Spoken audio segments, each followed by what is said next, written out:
ఎన్ convention కూల్చివేతపై Nagarjuna social మీడియాలోనే react అవుతున్నారు. నిజంగానే తాను ఎలాంటి కబ్జా చేయకపోతే మీడియా ముందుకు వచ్చి నిజాలు ఎందుకు చెప్పలేకపోతున్నారు? ఇవే ప్రశ్నలు నాగ్ అభిమానులను కూడా ఆలోచింపచేస్తున్నాయి.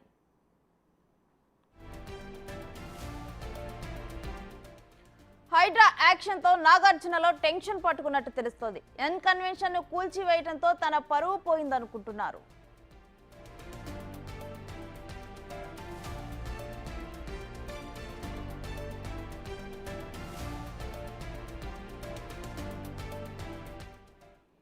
ఇక ఇదే అంశానికి సంబంధించిన డీటెయిల్స్ మా ప్రతినిధి రామ్ ప్రసాద్ అందిస్తారు. రామ్ ప్రసాద్, ఎన్ కన్వెన్షన్ కూల్చివేతపై నాగార్జున స్పందన గురించి డీటెయిల్స్ ఏంటి?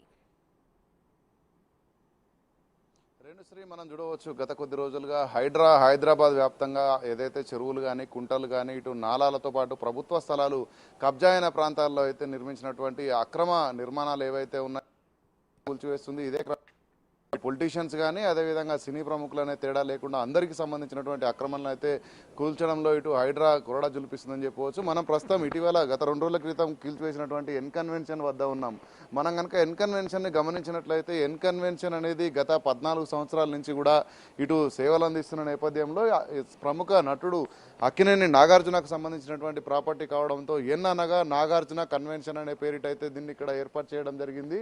మనం చూస్తున్నాం గత 14 సంవత్సరాలుగా కూడా దీనికి అనుమతులు లేవంటూ కూడా మనకు ఇప్పుడే ఈ యొక్క విషయాలు అయితే తెలుస్తూ ఉన్నాయి. అనుమతులు లేకపోయినప్పటికీ కూడా ఇటు జిహెచ్ఎంసీ అధికారులు కానీ అదేవిధంగా ఇటు సంబంధిత శాఖల అధికారులు కానీ ఎవ్వరు కూడా ఏ రోజు కూడా గత ప్రభుత్వాలు సైతం దీన్ని కూల్చడంలో అయితే ఎక్కడ కూడా ప్రయత్నం అయితే చేయలేదు. కానీ ఇటీవల మనం చూస్తున్నాం హైడ్రా కూడా దీనిపైన పూర్తి స్థాయిలో ఫోకస్ చేసి సంబంధిత ఇరిగేషన్ కానీ ఇటు టౌన్ ప్లానింగ్ సంబంధించినటువంటి అధికారులతో అన్ని విషయాలపైన కూడా మాట్లాడిన అనంతరం అయితే దీన్ని కూల్చివేయడం జరిగింది. కూల్చివేసిన అనంతరం అయితే దీనికి సంబంధించినటువంటి ప్రముఖ నటుడు నాగార్జున అయితే ట్విట్టర్ ద్వారా తన వ్యక్తిగత ఎక్స్లో మాత్రమే స్పందిస్తున్నారు. అదేవిధంగా ఇక్కడ కూల్చివేతల సమయంలో కానీ కూల్చివేతల అనంతరం కానీ ఇక్కడికైతే నాగార్జున రాకపోగా ఇప్పటికే తెలుగు రాష్ట్రాలలో నాగార్జునకు ఉన్నటువంటి అభిమానులు అయితే తమ అభిమాన నటుడు ఇట్లా ఏదైతే తమ్మిడి చెరువు ఉందో తమ్మిడి చెరువులో ఉన్నటువంటి ఆక్రమణగా అయితే ఇప్పుడు ప్రచారం అవుతున్న నేపథ్యంలో తమ అభిమాన నటుడు ఈ యొక్క ఆక్రమణకు పాల్పడ్డా లేదా అనే అంశాలపైన అయితే పూర్తి స్థాయిలో అభిమానులు కొంత గందరగోళంలో ఉన్న నేపథ్యంలో అయితే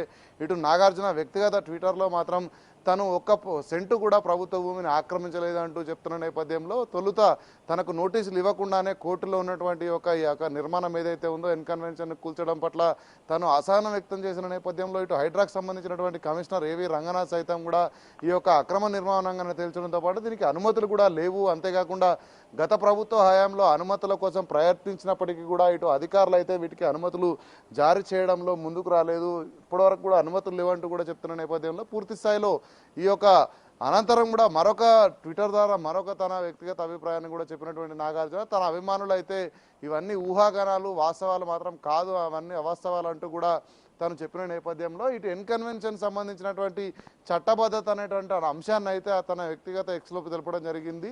యాక్చువల్గా మనం చూడవచ్చు ఏదైతే తమ్మిడికుంట చెరువు ఏదైతే ఉందో దీనికి సంబంధించి బఫర్ జోన్ కానీ ఎఫ్టీఎల్ జోన్లో కానీ ఇటు ఇరిగేషన్ శాఖ రూల్స్ అండ్ రెగ్యులేషన్స్ ప్రకారం అయితే ఎక్కడ కూడా భారీ నిర్మాణాలను చేపట్టకుండా ఉండాల్సి ఉంటుంది. ముఖ్యంగా మనం చూస్తే ఎఫ్టీఎల్లో నిర్మాణాలను కూడా ఇప్పటికే కూల్చివేస్తున్నటువంటి అధికారులు మనం ఇక్కడ గమనించినట్లయితే ఎన్ కన్వెన్షన్ అయితే కూల్చివేసిన స్థలంలో మనం గమనించవచ్చు.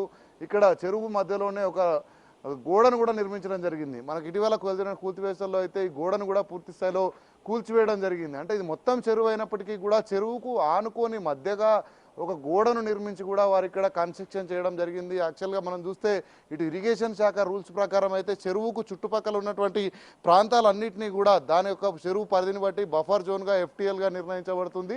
బఫర్ జోన్ ఎఫ్టీఎల్ ప్రాంతాలలో మనం చూడవచ్చు ఇప్పటికే బఫర్ జోన్లో అయితే కేవలం వర్షం లేని సమయంలో వాటర్ లేని సమయంలో కేవలం కన్స్ట్రక్షన్స్ కాకుండా అక్కడ ఉన్నటువంటి ఎవరైతే బిలో పావర్టీ లైన్లో ఉన్న వాళ్ళు అక్కడ ఉన్నటువంటి వాళ్ళు అక్కడ కల్టివేషన్ వ్యవసాయ సాగు చేసుకున్న మాత్రమే అనుమతి ఉన్న నేపథ్యంలో మనం కనుక గమనిస్తే ఎన్ కన్వెన్షన్ ఇది ఒక సెలబ్రిటీకి సంబంధించింది కావడంతో అయితే ఇది పూర్తిగా హైలీ అఫీషియల్ అని చెప్పవచ్చు. ఎందుకంటే బయటి వ్యక్తులు కూడా లోపలికి చూసేటువంటి అవకాశం కూడా లేకుండా చుట్టూ ప్రహరీ గోడలను ఏర్పాటు చేసుకొని చుట్టూ చెట్లను ఏర్పాటు చేసుకొని మనం ఈ గోడ కూల్చినంతరం మాత్రమే గమనిస్తున్నాం. లోపల కనుక చూస్తే ఇటు గార్డెన్తో పాటు ఒకవైపు ఏమో ఇటు తుమ్మిడికుంట చెరువుకు సంబంధించినటువంటి ఒక చెరువును ఇటు లేక్ వ్యూగా కూడా చూపించే విధంగా అయితే ఎన్ కన్వెన్షన్ నిర్మాణం చేయడం జరిగింది. గత కొద్ది సంవత్సరాలుగా కూడా చాలా రకాలైనటువంటి కార్యక్రమాలు కూడా ఎన్ కన్వెన్షన్లో నిర్వహించిన నేపథ్యంలో ఇటీవల 2 రోజుల క్రితం అయితే ఇటు హైడ్రా అధికారులు దీన్ని పూర్తి స్థాయిలో నేలమట్టం చేయడం జరిగింది. అంతేకాకుండా దీనికి సంబంధించి కూల్చివేతలను అడ్డుకుంటూ కూడా నాగార్జున హైకోర్టు ఆశ్రయించినప్పటికీ కూడా హైకోర్టు నుంచి స్టే వచ్చిందంటూ నాగార్జున చెప్తున్నప్పటికీ కూడా హైడ్రా అధికారులు మాత్రం తమకు ఎలాంటి స్టే అందలేదని చెప్పేసి చెప్పడం జరిగింది. అప్పటికే కూడా కూల్చివేతలు కూడా మొత్తం పూర్తవడంతో ఈ యొక్క కూల్చివేతల ప్రక్రియ అనేది తెల్లవారుజామున గత 2 రోజుల కింద తెల్లవారుజామున నుంచి మొదలైనటువంటి కూల్చివేతలు మధ్యాహ్నం 12 గంటల వరకే పూర్తవడం జరిగింది. మధ్యాహ్నం 2 గంటల తర్వాత మాత్రం స్టే వచ్చిందనేటువంటి ఒక ప్రచారం కూడా జరిగిన నేపథ్యంలో పూర్తి స్థాయిలో దీనికి ఎలాంటి చట్టబద్ధత లేకపోగా అనుమతులు లేవంటూ కూడా ఇటు హైడ్రా కమిషనర్ రంగనాథ్ కూడా చెప్పడం జరిగింది. కానీ ఈ యొక్క కూల్చివేత ఈ తతంగం మొత్తం కనుక గమనించినట్లయితే ఇటు తెలుగు రాష్ట్రాలలో అదేవిధంగా దేశ విదేశాల్లో కూడా ఇటు సినీ నటుడు అక్కినేని నాగార్జునకు అభిమానుల నేపథ్యంలో తాను ఈ యొక్క ఆక్రమణకు పాల్పడ్డట్టు వచ్చినటువంటి ఆరోపణలపై అయితే తన అభిమానులకు ఎప్పటికప్పుడు క్లారిటీ ఇచ్చేటువంటి ప్రయత్నం చేస్తున్నాడు. తన వ్యక్తిగత ఎక్స్లో అయితే ఎప్పటికప్పుడు తాను ఎలాంటి ఆక్రమణకు పాల్పడలేదనేటువంటి ఒక సందేశాన్ని అయితే తన అభిమానులకు తెలుపుతున్న నేపథ్యంలో పూర్తి స్థాయిలో మనం గమనించవచ్చు. FTL కానీ బఫర్ జోన్లో కానీ ఇలాంటి నిర్మాణాలు చేయకూడదు అనేటువంటి ఒక అంశం పైన నాగార్జునకు అవగాహన లేదా అంటూ కూడా ఇటు ప్రజా సంఘాలు కానీ అదేవిధంగా ఇటు జియోగ్రాఫికల్ అనాలిసిస్తో పాటు అదేవిధంగా సోషల్ యాక్టివిస్టులు కూడా చెప్తున్న నేపథ్యంలో ఎవరు ఎన్ని చెప్పినప్పటికీ కూడా నాగార్జున మాత్రం తాను అక్రమ నిర్మాణం చేపట్టలేనటువంటి ఒక వాదనను మాత్రమే తన ఎక్స్ ద్వారా తెలియజేస్తున్నాడు. దీనికి సంబంధించి ఎక్కడ కూడా బహిరంగంగా ఇటు మీడియా సమావేశాన్ని కానీ జరిగినటువంటి కూల్చివేతలపైన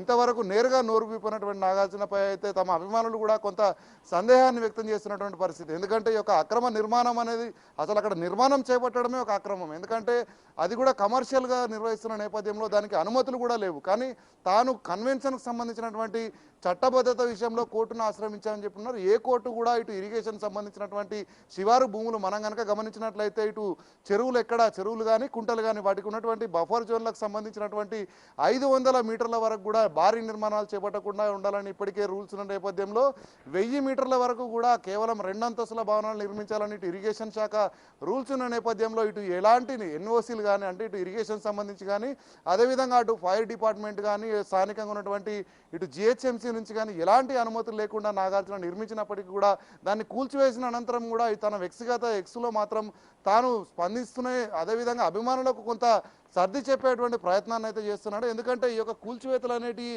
చట్టపరంగా జరిగినప్పటికీ కూడా తాను ఎలాంటి యొక్క చట్ట వ్యతిరేక పనులు చేయలేదని చెప్తున్నప్పటికీ కూడా ఈ యొక్క నిర్మాణం అనేది పూర్తి స్థాయిలో అక్రమం అనే విషయం అయితే ఇటు నాగార్జున జీర్ణించుకోలేని పరిస్థితి. కూల్చివేత కొనసాగుతున్న సమయం నుంచి కూడా హీరో నాగార్జున భారీ టెన్షన్గా గురైన మనకు తెలుస్తుంది. ఎందుకంటే తాను కూల్చివేస్తున్నటువంటి దానికి సంబంధించి ఇటు కోర్టులో కేసులు ఉన్నాయని చెప్తున్నాయి. గత కొద్ది సంవత్సరాలుగా కూడా కోర్టులో కేసులు చట్టబద్ధత వంటి అంశాలతో కాలయాపన చేసిన నేపథ్యంలో ఇప్పుడు హైడ్రా మాత్రం పూర్తి స్థాయిలో అది అక్రమమని తేల్చిన వెంటనే కూల్చివేయడం పట్ల అయితే తాను కొంత అసహనానికి గురవుతున్నట్లు వ్యక్తిగత ఎక్స్లు చెప్పిన నేపథ్యంలో మనం కనుక గమనించవచ్చు.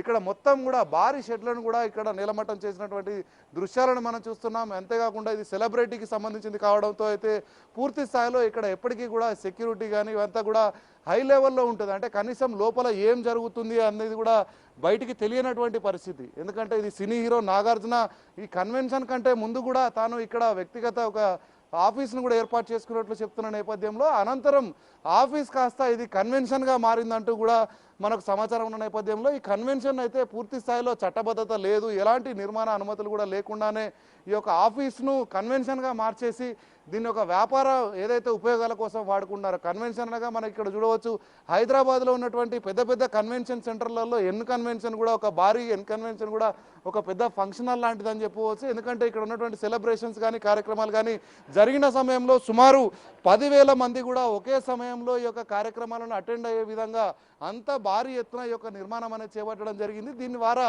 దీనికి సంబంధించినటువంటి ఆదాయం కూడా ఇటు నాగార్జునకు వచ్చినప్పటికీ అనుమతులను తీసుకోవడంలో మాత్రం ఎక్కడ కూడా ఏదైతే ప్రభుత్వాలు ఉంటాయో ఆ